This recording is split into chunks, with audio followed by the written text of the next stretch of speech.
Bien, estamos aquí transmitiendo desde Piura, desde la Feria del Libro de Piura.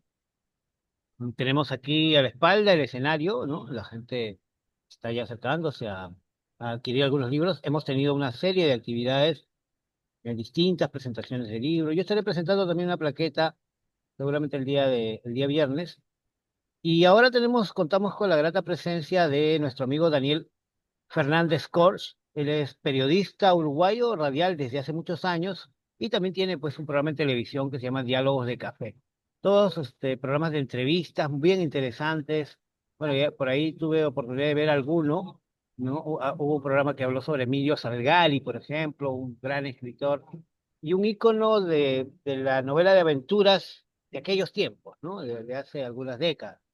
Ya hoy en día esas historias ya no están tan de moda, pero yo creo que siguen siendo importantes para la evolución de la literatura en general, ¿no? Y sobre todo para conocer eh, cuáles fueron los derroteros antes de esta de esta pasión por la literatura. Hace poco publiqué una fotografía de Arthur Rimbaud.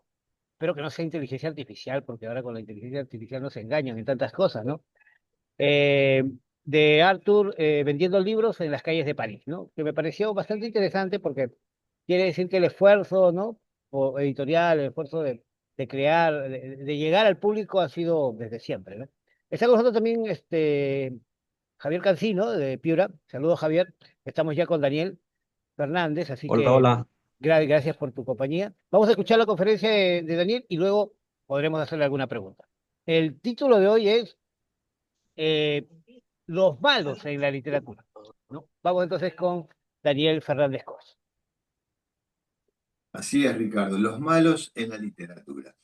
Los malos que siempre han estado presentes en toda la historia de la literatura. De alguna forma siempre los malos hacen el contrapeso en una buena historia. Y en esta época, en este presente, sin dudas, los malos como que han tomado un protagonismo pero muy importante. Creo que han dejado a a los héroes en un segundo plano. Nos preguntamos por qué. Además, simpatizamos con los villanos en cualquier historia. Hay muchas explicaciones, así que vamos a sintetizar un poco el tema de los malos. Una de estas explicaciones es que generalmente transferimos a estos personajes lo que quisiéramos hacer, pero realmente no hacemos. De ahí que empatizamos con ellos. Y encima los justificamos o le damos como una oportunidad, ¿verdad? Ahora, ¿por qué sucede esto? Bueno, podemos entender que es un héroe defectuoso que quiso hacer algo bien y no lo logró, no pudo. eh, por eso sentimos esa empatía con él. De ahí, desde ese lugar que empatizamos con el malo o con esa clase de villano, ¿no? Entonces lo perdonamos. Entendemos por qué lo hace, conocemos ese trasfondo que lo llevó a ese lugar. Es cierto que también en la literatura hay personajes oscuros, o sea, malos de verdad. Y bueno, y que sus acciones parecen que no tienen ningún tipo de justificación porque hablamos de la maldad. O sea, y eso sucede porque lo que se realiza o lo que el autor hace es justificar ¿qué cosa? El mal. El mal como una realidad, porque no podemos negar que el mal existe. Y hay gente que hace el mal porque sí. O sea, podemos, estamos seguros de que esto se trata de una patología, ¿no? Pero el mal como mal existe y no podemos negar que está presente y que muchos personajes o muchas situaciones están dentro de un clima que realmente es impenetrable desde otro lado y ese mal hay que destruirlo de alguna manera. Pero en este caso hablamos de los villanos. Que los villanos o esos malos de la literatura están en otra categoría. Podemos decir que están en una zona gris, ¿verdad? Que tienen esos puntos de encuentro que hablábamos recién, ese punto de encuentros, que del otro lado es que lo justificamos, y de ahí los matices, porque si nosotros nos ponemos a pensar en por qué justificamos a estos villanos, es porque en realidad en la vida, en la de todos los días, todos nosotros cometemos errores. Permanentemente cometemos errores. Más, menos, pero cometemos errores. De allí que generamos esa empatía, y algunos de esos errores son equivocaciones que de repente la vida llevó a alguien en un momento desesperado de repente a robar, de repente bueno, a hacer algo que de otra manera no lo hubiera pensado siquiera, pero la situación fue muy angustiosa y lo llevó a ese punto. Hay casos así. Entonces, desde ese lado de repente lo podemos justificar, o esas personas pueden justificar a estos malos, a estos villanos, ¿sí? O a veces sucede que uno, por las circunstancias en las que vive, de repente no puede lograr determinados cambios, y esos cambios están colocados por los escritores en la construcción de un personaje que es un villano, un malo, que hace algo que entendemos que, bueno, yo no me atrevería a hacerlo, pero en realidad ese malo lo está haciendo y no está del todo mal. Y de ahí es que lo justificamos. Por eso digo que estamos en una zona gris, ¿sí? En esa zona donde se cometen errores que pueden entenderse. A veces no se justifica, pero a veces se entiende el por qué ese villano o ese malo hace lo que hace, aunque sepamos que está mal, ¿no? Estamos, o sea, no estamos juzgando nada, estamos tratando de entender por qué un autor construye ese tipo de personaje villano o malo en una historia, ¿no? Es esa zona gris donde el autor va y utiliza la situación que uno como escritor o el autor o como persona sabe que está allí, ¿sí? Entonces, ¿hacia dónde vamos? Muchas veces ni siquiera vamos a lo que uno haría como persona, sino que recurrimos a lo que puede entenderse como una memoria colectiva de la humanidad. Entonces, desde ese lugar, porque tenemos historia y porque sabemos que la humanidad ha pasado por distintas situaciones, o personajes que vivieron y fueron reales, y cometieron determinados, este, no sé si errores en este caso, o cometieron determinados episodios que al cabo de un tiempo entendemos los motivos.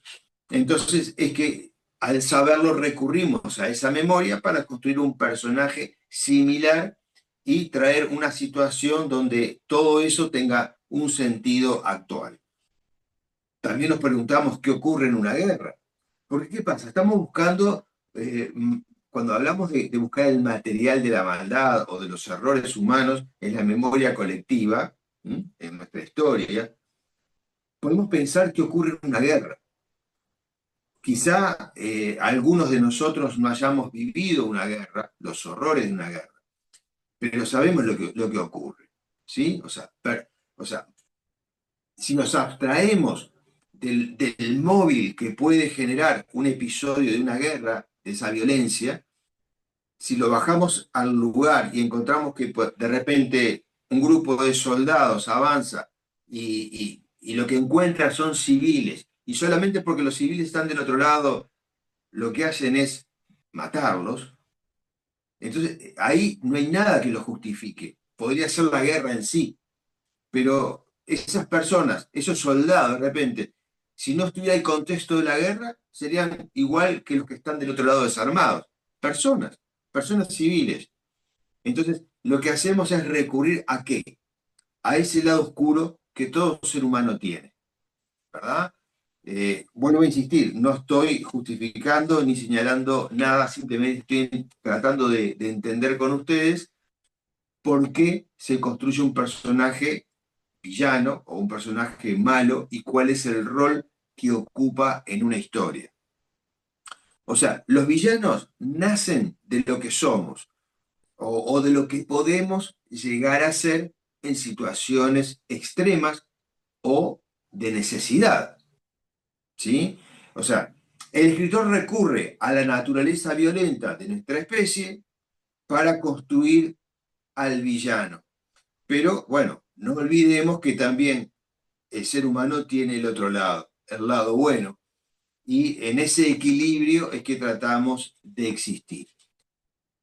Por eso, el tema de hoy, que es la construcción de los malos o el rol de los malos en la literatura, puede entenderse desde esta perspectiva que lo estoy presentando.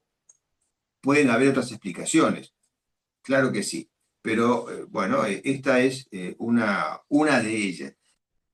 Del otro lado, también tenemos a los héroes.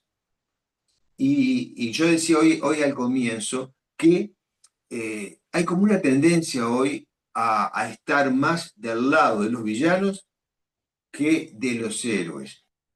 Eh, yo creo que en estas últimas décadas, incluso han surgido muchas series televisivas o realizaciones en el cine donde el personaje central es el malo, cuando antes el malo estaba en un segundo plano. Pero hoy tenemos series, por ejemplo, dentro del mundo de lo que es el héroe Batman o el personaje Batman, tenemos el pingüino como uno de los malos, ¿verdad? O tenemos al Joker. Sin embargo, en los últimos años, esto es un ejemplo, ¿no? Un ejemplo que todos podemos ver y todos podemos asociar, aunque lo traslademos a otro lado. Pero hoy, tanto el Joker como el Pingüino son protagónicos, están plantados como el eje central de la historia, ¿verdad? O sea, una situación que hace muchos años o hace muchas décadas no ocurría. Porque justamente el malo era el malo y estaba esperando ser castigado. Sin embargo, no, hoy lo tenemos a ese malo puesto delante de nosotros como la figura central que llama toda la atención y tratamos de entenderlo por qué. ¿Sí? Tenemos también en el personaje, en Superman, también tenemos como los villanos han tomado también un protagonismo que antes no lo tenía. Pero ¿por qué se dan estas cosas? ¿No? Estos son ejemplos, ¿no? Pueden haber otros más. Pero ¿por qué se dan este tipo de situaciones? O sea, hay una tendencia de los consumidores a empatizar con el villano. O sea, ¿cuál es el motivo? O sea, no es porque sí. Sin lugar a dudas, creo que a nivel general puede haber también como un descontento con lo que hay, con todo lo que hay en la sociedad. Y bueno, y como que hay una mayor cantidad de público que conecta con el villano como una forma de tratar de producir un cambio que no se ve por otro lado. Me gustaría saber qué piensan ustedes, o sea, a dónde podemos llegar con este tipo de análisis, ¿no? Antes de seguir profundizando, no sé cómo estamos con la hora, Ricardo. Sí, bueno, si deseas, yo quisiera hacerte Sí, poner algunos puntos, ¿no? Sobre todo lo que has dicho. Me parece un tema bien interesante. A ver, cuando hablaste, por ejemplo, de las guerras, ¿no? Hay un canal sí, que se llama el History Channel. Y el History sí, Channel es el canal estadounidense o el relacionado con el imperio, que tiene un discurso desde desde sus reportajes que hace. Hay algunos reportajes muy buenos. Yo me acuerdo uno sobre la batalla de Lima, por ejemplo, bien interesante, que dice, que cuenta la otra versión, ¿no? De la batalla. Pero generalmente, por ejemplo, la batalla de Midway, para citar un caso específico, ¿no? Se cuenta una historia bien trastocada. O sea, se dice que los japoneses tenían 6 portaaviones y que los estadounidenses solamente tenían dos y con dos portaaviones los derrotaron. O sea, es como, ¿no? David y Goliat cuando no era así, ¿no? Cuando la realidad es totalmente diferente, por ejemplo. Pero así hay muchos casos, ¿no? Y otra cosa, eh, este tema del bien y del mal es un discurso que ha sido bastante cuestionado. Por ejemplo, Ujú, Zaratustra cuando dice Dios ha muerto, es un cuestionamiento a precisamente esa idea, pero más profundamente lo habla en Más allá del bien y del mal, ¿no? Donde él dice que el bien y el mal no existen, son dos lugares antagónicos que ha tomado. ¿Y dónde surge la idea de bien y mal? Surge en los albores de lo que llamamos, conocemos como la cultura occidental, que no fueron en Occidente, por cierto, sino más bien en Oriente, en Asia. Me refiero al Imperio Persa, o mejor ujú, dicho, a Persia, y surgen con Zaratustra, ¿no? Con el ujú. mazdeísmo, ¿no? Ahí es donde surge la idea de bien y mal, según Nietzsche. Y creo que es una opinión bastante consensuada esa, de que la idea de bien y mal surge precisamente en esas épocas y en esos lugares, ¿no? Y el otro tema, un tema recurrente en la cultura actual, yo creo que en general en Latinoamérica, pero yo hablo de mi país, ¿no? Que es lo que veo más directamente. Hay una cultura que acá llamamos, ya no le decimos nihilismo, sino alpinchismo, ¿no? Alpinchismo que viene de una frase que se usa mucho acá, que es al pincho, ¿no? Me llega al pincho. Bueno, este, entonces se usa ese término para representar una especie de nihilismo criollo, algo así, ¿no? Luego, la idea del antihéroe. En los años 60 yo recuerdo, surge en la literatura, en los cómics sobre todo, la figura del antihéroe, ¿no? Que fue una figura bastante utilizada. Bueno, esos son los temas que podría añadir a lo que has dicho. Ujú. Javier creo que se retiró, a ver si se vuelve a conectar. En todo caso, a ver, continuemos con tu tema. Javier, a ver, está Javier, a ver si él puede añadir algo más. ¿Te parece, Daniel? Porque no, el tiempo es corto. Sí, sí, sí, claro, mejor. Javier, a ver si te añades algo para poder continuar con este pequeño debate. Hola, hola Ricardo, buenas tardes. Daniel, un gusto conocerlos. ¿Qué tal? ¿Cómo Bueno, estás? desde el punto de vista de lo que concierne a la realidad que he estado escuchando, este ejemplo que has puesto sobre la guerra, pues es manipulación, ¿no? Ahí efectivamente hay una manipulación de hacer creer quién es el bueno y quién es el malo. Ese tipo de guerra psicológica, mediática, pues le ha funcionado muy bien a quienes manejan este tipo de información, ¿no? En el tema de la literatura pienso de que el escritor eh, antes de eso, en el tema de los cómics o del cine, que se le está dando bastante relevancia a los malos o a los antagonistas, Ujú. o a este tipo de héroes, eh, pienso ahí que un poco como que se ha agotado o se les ha agotado a los cineastas, al comercio, explotar la vena buena, ¿no? Del héroe bueno. Ya como que ya es cansado estar viendo este tipo de argumentos, ¿no? Entonces, ¿qué optan? Pues seguir, explotar el resto de los personajes. Por ejemplo, en esa tira del cómic del Batman mismo que puso como ejemplo Daniel, es eso, ¿no? Todo se centra sobre Batman, sobre el bueno, sobre el héroe. ¿Y los Ujú. demás personajes qué? También tienen una vida, también tienen una historia. Entonces el cine lo que opta es explotar esa otra vena relacionada pues con el héroe central. Pero ya es un tema, a mi punto de vista, comercial. En el tema de la literatura, creo que ahí es otro factor, ¿no? Que influye de cómo también el que escribe, el que tiene frente a sí una historia, también tiene que explorar más sobre la humanidad misma, ¿no? Sobre los conflictos humanos, sobre la condición humana, ¿no? No solamente la condición humana va por un tema, por poner un ejemplo, se me ocurre, ¿no? Por el tema del amor, ¿no? También tendría que explorar el tema del desamor y se desarrolla toda una trama sobre el desamor, ¿no? Sobre también igual sobre los buenos y se desarrolla toda una trama de los buenos, entonces explorar otras venas de la condición humana va llevando al escritor a desarrollar otras vertientes, características de no solamente de su propio yo como individuo, ¿no? Sino de la sociedad misma, ¿no? ¿Quiénes son los que prevalecen en una sociedad?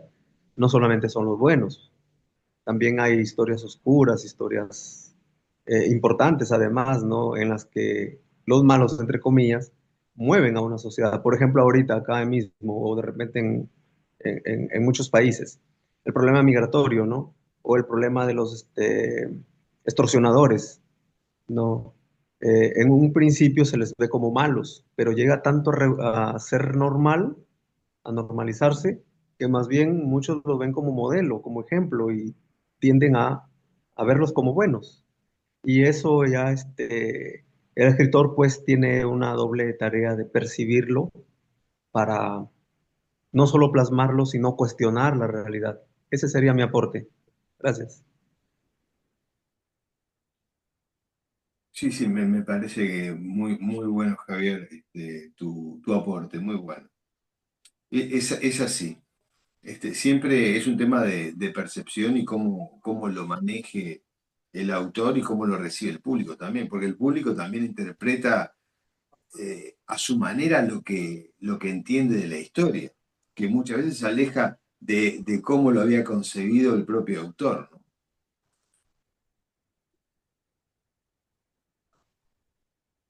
Continuamos contigo, Daniel, a ver si desarrollas un poco más. Bien, del otro lado, o sea, lo que estamos, a ver, estamos poniendo ejemplos de personajes o de héroes o antihéroes conocidos, ¿no? Pero en realidad estamos hablando de la condición humana. Es de eso, todo lo que ponemos de ejemplos es lo que tenemos como visible, más allá de si lo consumimos o no lo consumimos, pero somos conscientes que, bueno, nos invaden esas imágenes, nos llega esa información y sabemos cuáles son las tendencias.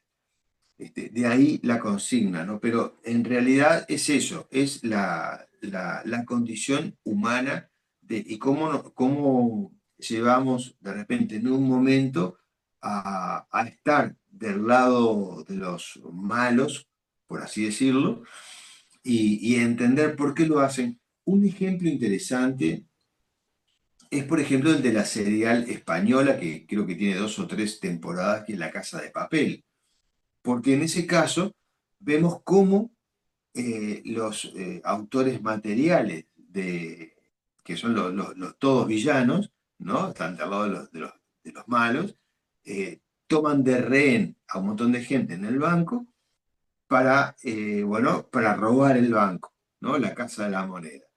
Y nosotros estamos siempre tratando de que justamente justificar y que ganen los malos, y sin embargo, no nos ponemos del lado de los funcionarios de la ley que están tratando de evitar ese robo. Pero lo que pasa es que entendemos en ese caso por qué el personaje principal de esta serie española lo que más le interesa no es el robo en sí, en este caso como para enriquecerse, sino obviamente que lo va a hacer porque se va a llevar el dinero, lo va a usufructuar él. Pero lo que está atacando es justamente todo el- la- la- el sistema económico de un país. Entonces, desde ese lado lo justificamos y si tenemos que tener una preferencia entre el villano o la ley, vamos a estar del lado del villano, porque entendemos que de alguna forma también el sistema nos está robando a nosotros.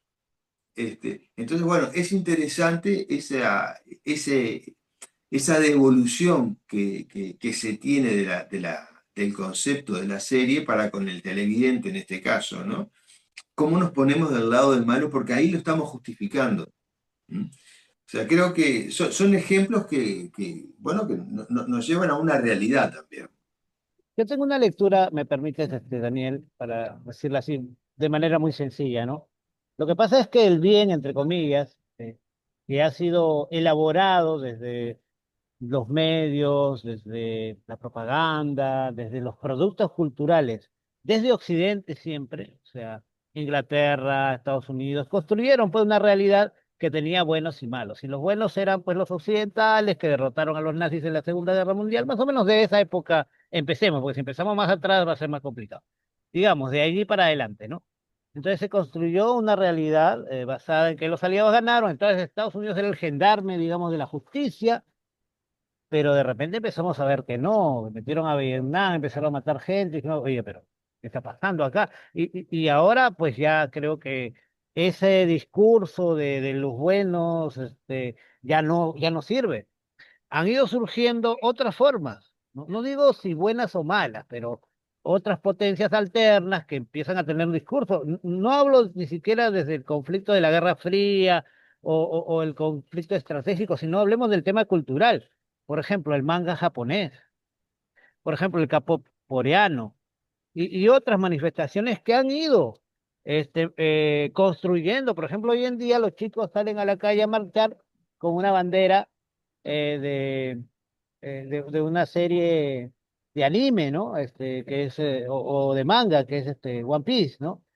Aquí en Perú y en muchas partes del mundo, porque se identifican con esa cultura. O sea, ha ido socavando la cultura central, hegemónica, otros discursos. Yo no estoy diciendo que sean buenos o malos, sino que son discursos diferentes. Y en ese sentido, el discurso de bien o mal se ha ido resquebrajando, ha ido perdiendo sentido. También es cierto que hay una de generación, ¿no? Por ejemplo, yo te mencionaba lo del alpinismo en mi país porque ahora se usa una frase mucho.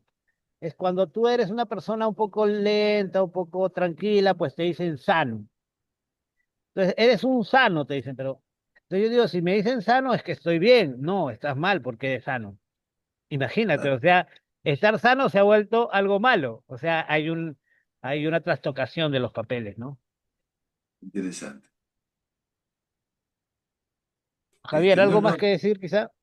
Eh, bueno, no. Creo que el tema planteado creo que quedó ahí sobre la mesa para reflexionar, que eso se trata. Pero claro. coincido en lo que decís, ¿no? O sea, todo esto es una construcción de un sistema, ¿sí? Y uno tiene que hacer la lectura desde lo macro, desde donde todo el mundo compra eso.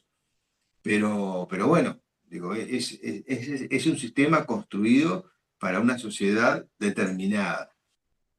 Pero bueno, el tema era reflexionar también sobre la conducta humana y por qué se da eso, que yo entiendo de que empatizamos más con el villano hoy, porque bueno, de alguna forma estamos también un poco como ¿no? desgastados de también un doble discurso, de mostrarnos algo que no es. Entonces, bueno, de ahí justificamos ese tipo de zona gris, de esos malos. Bien, Daniel, te agradezco mucho por tu participación. Quizá unas palabras para culminar. De paso, también pues un saludo a los amigos que están participando aquí de la Feria del Libro. Ya nos queda, ya se va a acabar, así que demos la última. Nos quedan unos 8 minutos, por favor. Bien, en 8 minutos resumamos un poco. Interviene primero Javier para que cierre, ¿te parece? Para que cierres tú, Daniel. 2 minutos, Javier, y ya que cierre Daniel, por favor. Gracias. Bueno, la reflexión sería, en este caso, tomo lo último que dijo Daniel en cuanto a la identificación que hace el ciudadano común y corriente frente a en el ejemplo que puso de los atracadores en la película. Es eso, ¿no? Que llega el hastío, el hartazgo, por parte de la comunidad, por parte de las personas, por parte de todo el mundo que vive y siente cómo el Estado, cómo los funcionarios, cómo el Estado mismo y todo el poder en sí se burla de la gente, haciendo lo que se les da la gana, viviendo bien, por decirlo menos, mientras que el resto no. Entonces, cuando ocurren este tipo de eventos que conmueven a una sociedad, entonces lo que le ocurre acá a los individuos pues es identificarse, ¿no? se identifican en su parte consciente como una especie de venganza íntima, como una especie de un Robin Hood que les está devolviendo de alguna manera eh, algo de lo que ellos quisieran o de lo que nosotros quisiéramos desde el otro lado, que se cumpliese eso, ¿no? Como lo dijo Daniel también en algún momento, pues es cuestión de percepción, de qué lado se está. Si estás en el lado de los afectados, pues eres el malo. Si estás en el lado de los que afectan, eres el bueno.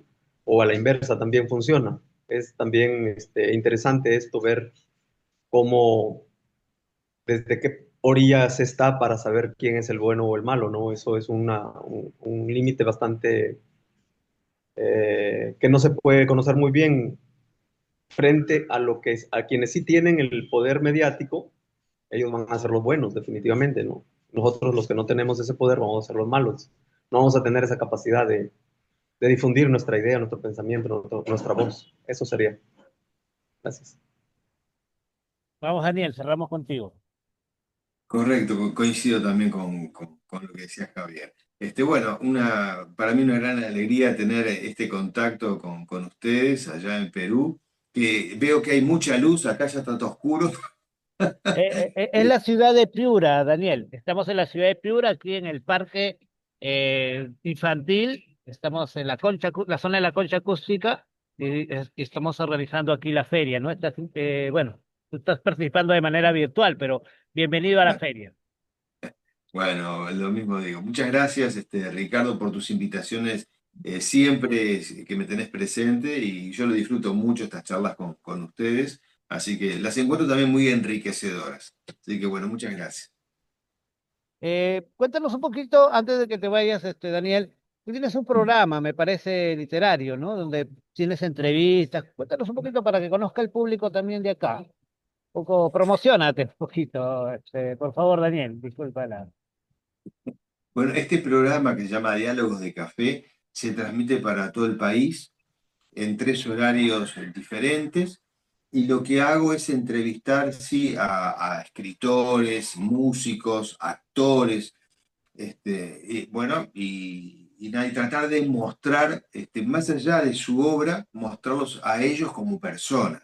O sea, los desafíos que tuvieron que pasar bueno, para llegar a ser conocidos y cómo lo vivieron y, bueno, y sus realidades, ¿no? Cómo les fue afectando en ese camino que es muy arduo, el camino del artista, que no es tan sencillo como algunos creen, porque hoy vivimos una realidad diferente, ¿no? Hoy de repente uno puede entrar a un sitio web, como los tantos que hay, y escribir y publicar, pero eso no te hace un escritor, por ejemplo. El escritor, o sea, realmente tiene en el acierto y en el error, tiene que escribir y entregar el manuscrito o mandar el manuscrito a la editorial y que te lo rechacen 10.000 veces y seguir insistiendo.